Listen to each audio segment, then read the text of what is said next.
5 माह के लॉकडाउन के बाद अनलॉक 4 में भी कोचिंग संस्थानों को नहीं खोले जाने से परेशान प्राइवेट कोचिंग सेंटर एसोसिएशन ने शनिवार को धनबाद के गोल्फ ग्राउंड में धरना दिया और शिक्षक दिवस पर काला कपड़ा पहनकर इस पर अपना विरोध दर्ज करवाया।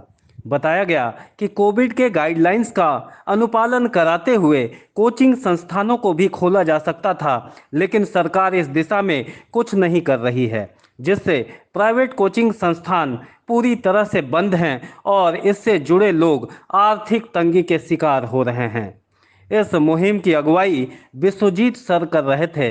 वहीं मौके पर डेविड सर समेत धनबाद के कई प्रमुख कोचिंग संस्थानों के संचालक भी मौजूद थे। सर, आज का ये प्रदर्शन किस लिए? लॉकडाउन में सब कुछ खुलने के बाद कोचिंग संस्थान के बंद रहने पर उसके विरोध में हम लोग ये प्रदर्शन कर रहे हैं कि सरकार जो कुंभकर्ण के नींद में है वो जगे और हम शिक्षकों पे, प्राइवेट शिक्षकों पे भी ध्यान दें कि उनका भी घर परिवार है, उनके भी लोग हैं, कैसे उनकी ज़िंदगी चल रही है इसके बारे में सोचें। सर, आपको क्या लगता है कि अगर कोचिंग संस्थान खोल दिए जाएं तो आपको नहीं लगता है कि बच्चे इन्फेक्टेड हो सकते हैं या उनके साथ कोई खतरा है?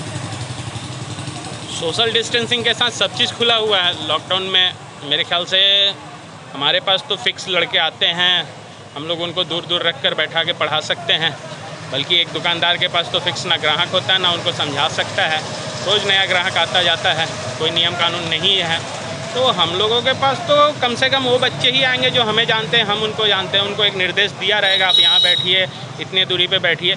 तो हम लोगों को तो ज़्यादा आराम से सोशल डिस्टेंसिंग पालन करते हुए शिक्षा दिया जा सकता है। जब आधा सीट बस भरा जा सकता है, आधा टेम्पू में सीट भरा जा सकता है, तो आधा ही सही हम लोग के इंस्टीट्यूट में आधा ही बच्चे आएँ लेकिन आकर पढ़े। अच्छा, इंस्टीट्यूट के भाड़ा और बिजली बिल को लेकर आपकी क्या सोच है? मैं दोनों तरफ से बोलूँगा कि ठीक है, थोड़ा मगन मालिक से है, थोड़ा हम लोग जैसे संस्थान वाले से है, लेकिन कुछ छूट हमें मिलनी चाहिए। 50-50 हो जाए तो ज़्यादा बेटर है। Thank you sir. लास्टली आप बच्चों को इस लॉकडाउन में क्या संदेश देना चाहेंगे, वो कैसे पढ़ाई करें? देखिए, पढ़ाई तो अभी दूर है, हम तो चाहेंगे कि वो सब मिलकर सरकार को जगाने का काम करे। जिस तरह लोकसभा विधानसभा के लिए चुनाव आयोग है, तो एक रोजगार आयोग बने जो ना कांग्रेस की हो ना बीजेपी की, एक समय रहे और उनका एक फर्ज रहे कि जहाँ वैकेंसी हो, जिस डिपार्टमेंट में वैकेंसी हो, उसको रिटायर करने वाले आदमी से पहले फुलफिल करके रखें, ज्वाइनिंग दे। क्योंकि चुनाव आयोग का यही काम होता है, सरकार गिरने से पहले, ख़त्म होने से पहले कार्यकाल नया चुनाव कराकर नई मुख्यमंत्री तैयार रखती है। तो क्यों नहीं हो सकता रोजगार आयोग जो वैकेंसी, क्योंकि रिटायरमेंट तो फिक्स होता है हर आदमी का 60 साल होते ही, तो हो सकता है यदि सरकार चाहे तो। और वो फिर हमारे जैसे जितने भी स्टूडेंट हैं वो लोकसभा या विधानसभा के चुनाव के पहले रोजगार दिखाकर वोट लेने के काम के नहीं रहेंगे। यदि रोजगार आयोग आ जाएगा तो बोला जा सकता है उसका तो फिक्स रहेगा, स्टूडेंट को चुनाव से कोई लेना देना, ज़्यादा टेंशन नहीं रहेगा कि भैया ये सरकार वैकेंसी दे रही है, वो दे रही है, नहीं दे रही है, इसको वोट दे, उसको नहीं दे। तो हम लोग को लगता है कि स्टूडेंट तो सिर्फ वोट देने के लिए है। अभी किसी राज्य में चुनाव आने पे देखिएगा वैकेंसी आएगी, जिसका चुनाव होने के बाद कोई पता भी नहीं चलेगा कब होगा नहीं होगा। सर, आप धनबाद के बहुत जाने माने और बहुत पुराने शिक्षक हैं। आप शिक्षक दिवस के अवसर पे आज धारणा क्यों दे रहे हैं? सीधी सी बात है, शिक्षक दिवस का अवसर है, सर्वपल्ली डॉक्टर राधाकृष्णन का जन्मदिन है। इसी दिन को शिक्षक दिवस के रूप में सभी विद्यार्थी लंबे समय से, सालों से, कालांतर से मनाते आ रहे हैं। लेकिन आज इसी दिन पर हम लोगों को बहुत ज़्यादा अपने आप में शर्म आ रही है और अपने आप पर बहुत कुंठा महसूस हो रही है, क्योंकि आज हमें देखने वाला कोई नहीं है। हम वे शिक्षक, हम पूरे समाज के कर्णधार जिन्होंने पूरे समाज की व्यवस्था को अपने कंधों पर उठा रखा है। कोई इंजीनियर हो, डॉक्टर हो, साइंटिस्ट हो, टेक्नीशियन हो, टीचर हो, आर्मी पर्सनल हो, वो सब हम लोग तैयार करते हैं। हमारे यहाँ से ही सीख कर जाता है और उसी विशेष भावना के साथ वो पूरे देश की सेवा करता है। लेकिन आज हम लोगों को प्राइवेट टीचर्स को देखने वाला कोई नहीं है।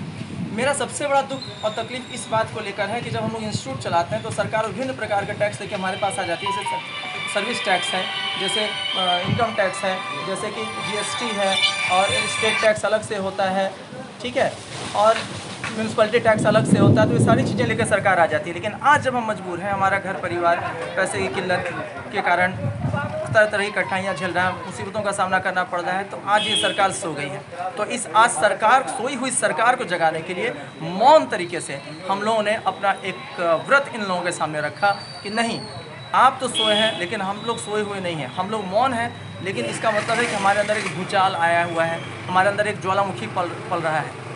तो इस ज्वालामुखी और भूचाल को हमने मौन तरीके से दिखाने की कोशिश की कि हम शिक्षक हैं, हमारे हाथों में सारे बच्चे हैं, अगर हम नहीं तो फिर बहुत समाज को समस्याओं का सामना करना पड़ सकता है। सर, इस लॉकडाउन में पूरा देश आमदनी को लेकर परेशान है और इसका बहुत ज़्यादा असर शिक्षक प्रवृत्ति के लोगों पे पड़ा है, जिसमें उनकी आमदनी तो उनसे छिनी चुकी है और भाड़े को लेकर के जो मकान मालिक की तरफ से काफ़ी दबाव डाला जा रहा है। इस संदर्भ में आप क्या वक्तव्य देना चाहेंगे? देखिए, सच्चाई तो यह है कि हालत किसी की अच्छी नहीं है। अब कुछ जो मतलब संरक्षित वर्ग हैं, छोड़ दिया जाए तो सभी को समस्या है। मकान मालिक को इस बात की समस्या है कि मैं नुकसान में जा रहा हूँ, इतने महीनों का भाड़ा नहीं मिल रहा है। टीचर्स को ये समस्या है कि हम कुछ कमा ही नहीं पा रहे, तो भाड़ा देंगे कहाँ से। तो मैं तो ये कहना चाहूँगा कि जिसके घर में अनाज है वो अनाज के लिए ना दौड़े, लेकिन जिसके घर में भूखमरी है वो अनाज के लिए दौड़े, तो बात समझ में आती है। मेरा कहना है कि इस दौरान, इस लॉकडाउन के दौरान सभी शिक्षकों का संपूर्ण भाड़ा और बिजली बिल माफ़ किया जाना चाहिए मकान मालिक की तरफ से। अगर मकान मालिक माफ़ करने के लिए तैयार नहीं होते हैं तो सरकार की तरफ से हम लोगों को कुछ ऐसा हेल्प मिलना चाहिए, सहायता मिलनी चाहिए, ताकि हम लोग आगे भी अपने इंस्टीट्यूट को सुचारू रूप से चला सकें। मकान मालिक को भी पैसों से लेकर कोई समस्या ना हो, हमें भी ना हो, क्योंकि आखिर में रहना तो हमें उनके साथ ही है। लेकिन जब हम समस्या में हैं, हमारा 1 रुपये का इनकम नहीं है, तो हम कहाँ से भाड़ा भरेंगे, कहाँ से बिजली बिल देंगे। ये सभी के घर का परिवार है, सभी के घर में कुछ बीमार लोग हैं, सभी के साथ कुछ न कुछ बड़ी समस्या लगी हुई है।